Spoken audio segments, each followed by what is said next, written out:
This is Fred speaking. Hello.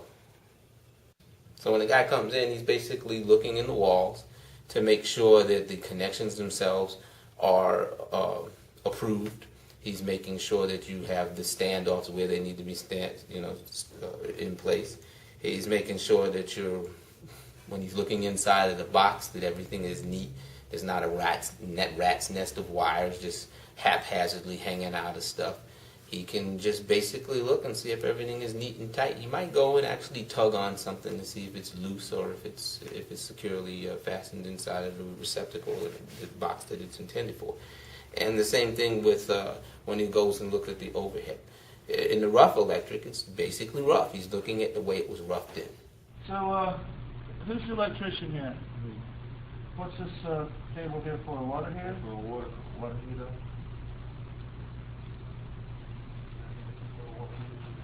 Okay. Now, who's going to be doing the low voltage? The phones and you have phones and TVs and all that neat kind of stuff here, right?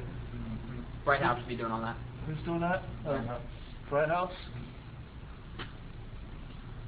Okay. Well, they've already done it. I see some of the cables already installed, huh? Oh, the cable television? Yeah. Yeah, Bright House.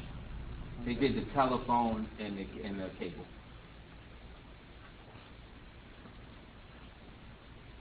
Okay, yeah. And how many of the lights did you guys didn't have to move any of the lights? No, just switch them over. Just Okay. put them on switch legs. And this was just a white box before? Yes, it was. Yes, it was. He reviews the plans to see what the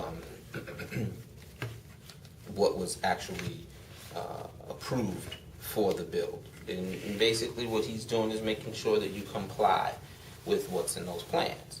Now, for instance, if you have 14 receptacles on the plans, don't put 25 of them in. You know, it's not permitted for 25. He wants to make sure that you're complying with the essentials of what's in the plan. If there are 4 rooms, there shouldn't be 10 rooms. You see what I'm saying?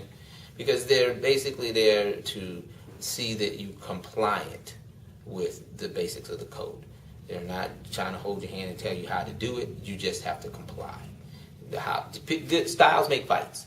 So it's one electrician's style. As long as his style is compliant with code, that's what it is. And that's the same way with every one of the trades that go in here, from the building trade to electrical trade to plumbing trade to HVAC trade.